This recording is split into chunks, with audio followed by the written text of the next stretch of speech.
एक समय की बात। एक व्यक्ति अपनी जिंदगी से बहुत ही परेशान था और वो किसी संत के पास चला जाता है और वो व्यक्ति उस संत से कहता है कि बाबा, मैं अपनी जिंदगी से बहुत परेशान हूँ क्योंकि मैं अपनी फैमिलीज को वो सुख सुविधाएं नहीं दे पा रहा हूँ जो उन्हें चाहिए।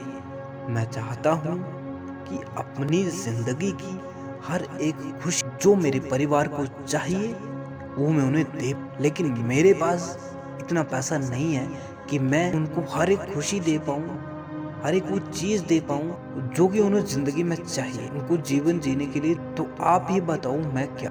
तो वो संत कहता उस व्यक्ति से कि कोई बात नहीं, तुम मेरे साथ चलो, मैं आपको उसका उपाय बताता हूँ। उस संत था उस व्यक्ति को एक ऐसी जगह पे ले गए और उस व्यक्ति से कहता है कि ये जो तुम्हारे पास कंकड़ पड़े हुए हैं, जो पत्थर पड़े हुए हैं, इन पत्थर में से एक पत्थर ऐसा है जिसको यदि तुम हासिल कर लेते हो तो उस पत्थर से अगर किसी भी चीज को टच करते, किसी भी धातु को टच करते हो तो वो धातु सोना बन जाएगी। तो मन ही मन वो व्यक्ति बहुत खुश हो, कहा मैं उत्तर को कैसे ढूंढूंगा, मैं कैसे महसूस करूंगा कि वो पत्थर जो है कौन सा वो ऐसा पत्थर है जिससे कि किसी भी चीज को टच किया जाए, किसी भी धातु को टच किया जाए तो वो सोना। तो संत ने कहा पत्थर में से एक पत्थर ऐसा है जिसे तुम कैसे पहचानोगे। उसको पहचानने का एक तरीका है उसके तापमान। जो अन्य पत्थर उनको जो टेम्परेचर है वो साधारण रहेगा, ठंडा रहेगा, लेकिन जो वो पत्थर है जिससे एक धातु सोना बन जाएगी, उस पत्थर का जो टेम्परेचर रहेगा, जो तापमान रहेगा, वो जैसे ही तुम उस पत्थर को हाथ में लोगे तो वो आपको गर्म महसूस होने लगे। तो वो व्यक्ति मन ही मन बहुत प्रसन्न हुआ और सोचने लगा कि मैं इस काम को बहुत ही जल्दी कर लूंगा और मैं बहुत ही बड़ा आदमी बन जाऊंगा। लेकिन उसको इतना पता नहीं था, जो वो संत था उसने उसको जो काम दिया था उसने सोच समझ के ही काम दिया था।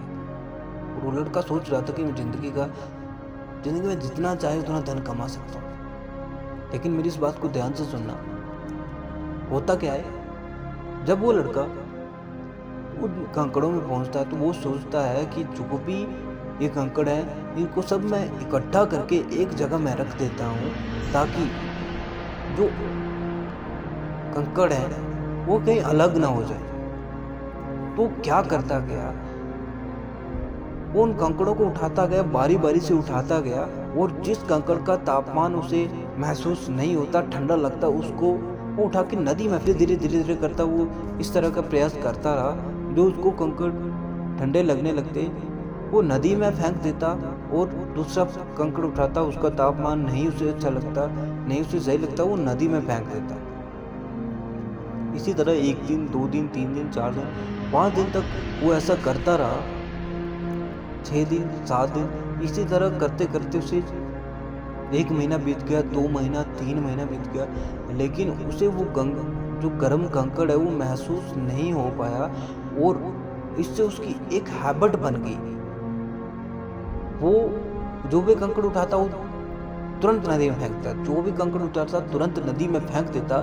इस तरह से उसकी हैबिट इतनी जल्दी हो गई, इतनी अच्छी हो गई कि वो हर कंकड़ को 1 सेकंड में उठा, और जब उसने शुरू किया था तब वो हर कंकड़ को हाथ में लेके परखता, देखता कि इसका टेम्परेचर कैसा है, और अगर कोई ठंडा होता तो उसे नदी में फेंक देता। लेकिन धीरे धीरे होता क्या गया कि उसकी जो मानसिक प्रवृत्ति उसको धीरे धीरे खोता गया, मतलब कि पत्थरों को पहचानने की जो कला थी उसको खोता गया। उसको बस एक ही, उसके मन में एक ही ख्याल था, क्योंकि उसकी हैबिट जो बन चुकी थी वो सीधे किसी भी पत्थर को लेता और नदी में फेंक देता। ऐसा करते करते 2-3 महीने 4 बीत गए, लेकिन कुछ ही समय बचा था। जैसे ही वो पत्थर उसके हाथ में आया उसको महसूस भी हुआ, लेकिन उसने नदी में फेंक दिया, क्योंकि उसकी हैबिट बन चुकी थी कि जिस भी कंकड़ को उठाता नदी में फेंक देता। लेकिन जैसे ही उसने उस कंकड़ को उठाया, नदी में फेंका, उसने अपनी उंगली को दांतों तले दबा दिया। उसको महसूस हुआ, लेकिन उसकी हैबिट की वजह से उसने उस पत्थर को पानी क्योंकि उसने इस चीज़ को हैबिट बना रखा था। और वैसा कि मुझे पता होते हुए भी जो मेरी ज़िंदगी को सफल बना सकती थी चीज़ उसे मैंने निपटाया, लेकिन पछताने से कुछ नहीं हासिल हुआ, क्योंकि उसका जो फोकस था वो वहाँ नहीं था। उसका फोकस था हर एक पत्थर को उठा के नदी में फेंकना। कहानी से सीख क्या मिलती है? इस कहानी से हमें यही सीख मिलती है, काम को लगातार करते रहेंगे तो उसकी हमें हैबिट बन जाएगी। चाहे वो कोई भी काम हो, अगर लगातार करते रहेंगे तो हैबिट बन जाएगी। तो इस हैबिट को हमें अपनी जिंदगी में उतारना होगा। मैं ये नहीं कह रहा हूं कि आपको गलत हैबिट को अपनी जिंदगी में उतारना, लेकिन जैसे उस व्यक्ति की हैबिट बन गई थी, क्योंकि उसने कंटिन्यूसली उस काम को किया था, उसकी वो हैबिट बनती जा रही थी।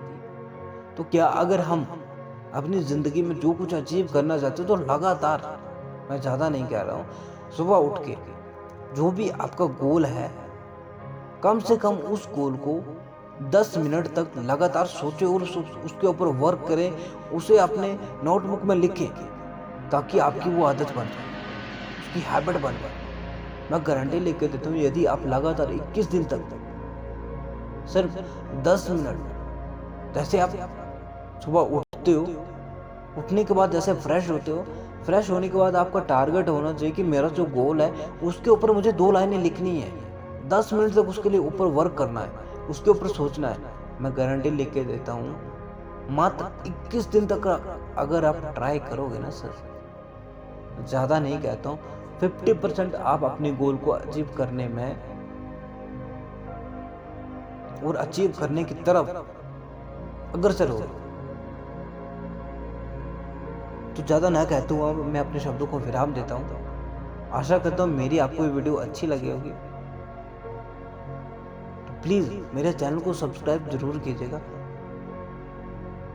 वीडियो को लाइक कीजिएगा और इसे शेयर भी कीजिएगा। मैंने जो आपको बताया, आप अपनी बात को अपनी डेली लाइफ में इम्प्लीमेंट करोगे, तभी आपको कुछ बेनिफिट हो। तो मैं अपने शब्दों को विराम देते हुए आपको यही कहना चाहता हूँ कि प्लीज़ डू फोकस। जिस भी काम को कर रहे हो, उस काम के बारे में फोकस्ड रहिए, उसे लगातार कीजिए, ताकि उस काम की हैबिट आपको बन जाए और आपकी जो सक्सेस है वो जल्द से जल्द आपको हासिल। धन्यवाद। जय हिंद। वंदे मातरम।